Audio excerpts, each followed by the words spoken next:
Yes, people, what is going on? I am very excited. Welcome to Draft Week. Finally, after weeks and weeks of no live sport, nothing to talk about, we are finally here at Draft Week. And I, as a Dolphins fan, am ecstatic. Now in this video, as you can tell by the title, I am going to be doing my mock draft. I'm only going to be doing the first round. I tried to do this video before and do 2-3 rounds.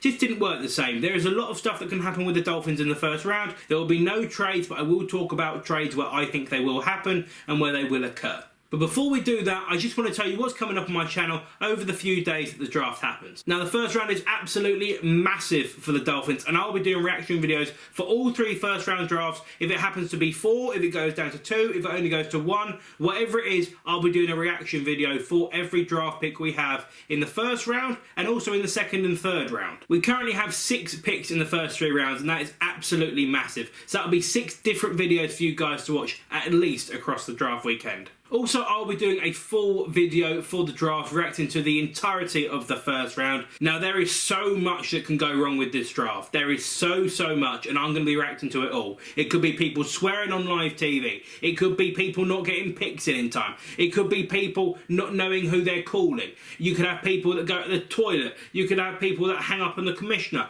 There is so much that could go wrong. I'm going to be reacting to it all. And of course, there'll be loads of trades, loads of interesting and shocking draft picks, and I'm going to be reacting to it all. That'll be an incredibly long video, but I will do kind of short little edits of what happens at what point and show you all the big moments. I have been so bored at home in the last few weeks. There's a lot of thought that's gone into these videos, so hopefully you guys will enjoy them. You will not want to miss them, honestly. You will not want to miss them. And now let's get into the draft.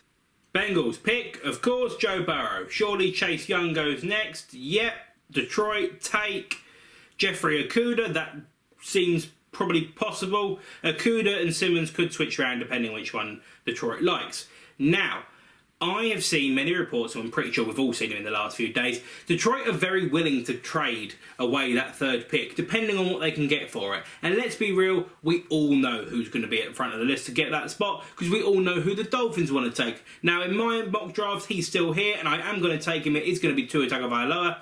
It has to be. It 1,000,000% has to be for the Dolphins. I do see the Dolphins trading up with Detroit to go and get Tua at number 3, but the one thing I think we need to consider is if he is off the board, who do we take at 5? For me, we take Wirfs or Becton. I'll be happy with either one of the 2. The one we do not take is Herbert. I like him. He's a good QB, Herbert, but I don't think he's the kind of guy that you take at number 5. I'd risk it and see if he was available still at 18. And also the Dolphins have said in the last few hours that they are willing to be aggressive and trade up from the number 18 pick. They tend to go and get a tackle, but depending on what happens on the board, who knows, that could be maybe going up and trading to get Herbert. It could be also taking Love if he's there. You don't know exactly what's going to happen, but I do not see the Dolphins picking at 5. I do see us trading up, unless there's something that's completely out of our control, which could even be Detroit taking Tua. It would not surprise me. Complete smokescreen from them. It would not surprise me at all. But for now, at my number 5, I do think we're going to get him at number 3. I'm taking Tua. Herbert goes at 6. Derek Brown goes. Patrick Queen goes. Jacksonville takes CJ Henderson. That's a good pickup. Tristan Wirfs goes offensive tackle. Becton goes offensive tackle. Ruggs goes. That's interesting. San Francisco interior defensive line. Wills goes. Thomas goes. See, all offensive tackles. It's a good year to want offensive tackles. It's just a case of when you're going to pick them up. Here we are, the Dolphins at 18. Again, they've said, and I will repeat it, they are not going to be against being aggressive at 18 and trying to trade up. Now, it depends on what we'd be willing to give up. Could we end up going and giving up actually our last pick in the first round? Which I do think is possible. I don't think we'd go mad for it to trade up a few places to go and get whoever it is that we want. You see what I mean? I'm not too sure. I think, and it generally would not surprise me if we gave up our second first round pick from next year, and I think we've also got a few more in the early rounds as well next year. That's what I think they'll trade. But to be honest with you, the Dolphins seem like they want to be a win-now team. And I do get it completely. We are paying people a lot of money, and we are not just going to throw away a year of that just for the sake of building a bit. Because let's be honest, if we suck again next year, they may not want to play for us. They may ask to get traded. And what's the point of then acquiring them in the first place? We spent a lot of money in free agency. We've got a lot of draft picks, and we need to make the most of it. I see the Dolphins as a win-now team. With that in mind, we also still do need an offensive tackle. We've got to look who's on the board. Now, the main one, of course, that comes out is Josh Jones. Josh Jones is the only one that's still there. On this rating, they have him as the 23rd best player in their TDN rank, the Draft Network, a brilliant company, by the way. What do I think we should do? Do I think we should go for Josh Jones? Do I think we should also look at getting a safety?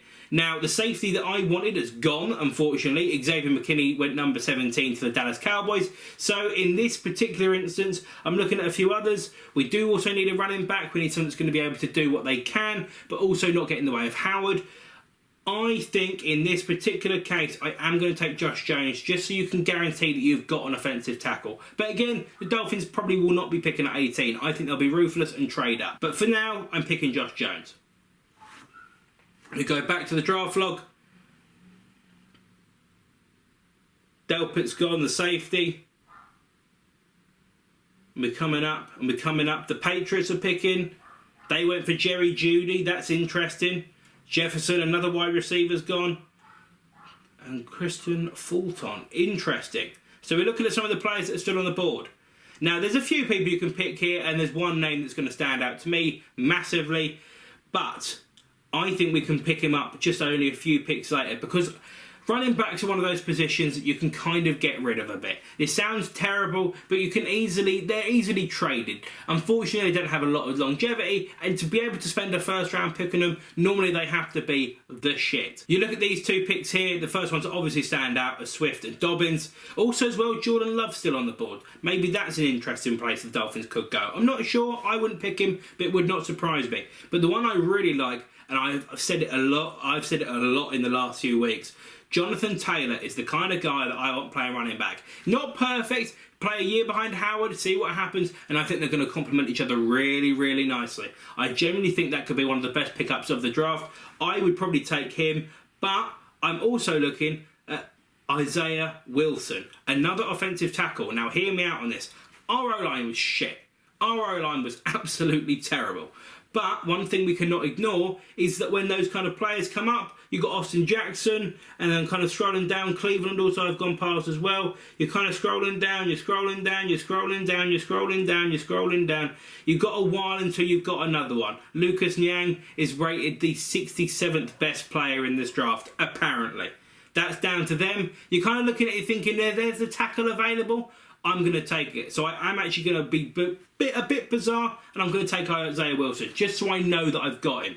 One of my first picks of the next round, which obviously I'm not going to be doing. Now, I look at those three running backs, Swift, Dobbins and Taylor. I would be willing to spend a first round pick on them because they are all very, very good players. But I look at it and think if any one of those three came to Miami, I'd be happy. And I do not see all three of them going off the board before our next pick. So I'm going to take the talent that is there in front of us, Isaiah Wilson, take him straight away. And that is the Dolphins done for the first round. Although, I will say this, I'm not sure we're going to be picking at these positions. This is just my mock draft that I'm doing at the moment. And here we are, Kansas City Chiefs. If we look back, the first round, we go right down to the end. After we picked Cesar Ruiz, interior offensive line, edge rusher we also need to address. I think that could be a possible later round. Swift has gone off the board. That's one of the three. So there we are. That's my top three Dolphins picks in this year's draft, and of course the draft for the whole of the first round. Now, I will say this, there is many things that could happen. I could even see New England trading up. I could even see us trading back if things don't go our way. Depending on what we have and options that we have available, I think we're going to try and take as many offensive players as we can, plus the odd little bit of help, especially in the secondary. I do think we're going to draft a safety, and I do think we will also draft an edge rusher as well. But where we're going to pick them up, I'm not too sure. We've got someone like Charles Harris, who we picked up in a very early round, I believe the first round a few years ago. Hasn't really made his mark, and picking like edge rushers and defensive tackles, I think you can start to grow a bit more, where pretty much if you're an offense, you need to hit the ground running from the word go. Pretty much. So I think there'll be a little less pressure on the defense. Of course, we also did address it quite heavily in free agency, and realistically, compared to what we did offensive side of the ball in free agency to what we did defensive side of the ball in free agency, massive difference. I mean, Carl Van Noy, Shaq Lawson. The only one we really added on offense was Jordan Howard, the only real weapon. But to be fair, the Dolphins have got weapons. And there's a lot that's going to happen between now and the start of the season. People will come, people will go. Brian Flores has been very, very good at finding little diamonds in the rough, little weapons here and there, additions on both sides of the ball that make us a real team. I think he's going to be able to do it a lot more, especially in the next few months when we don't actually know what's going to happen in terms of when the season's going to start, if it's going to start, when it's going to start. We don't know anything about that, when OTAs are going to be, if there's going to be a pre-season or not.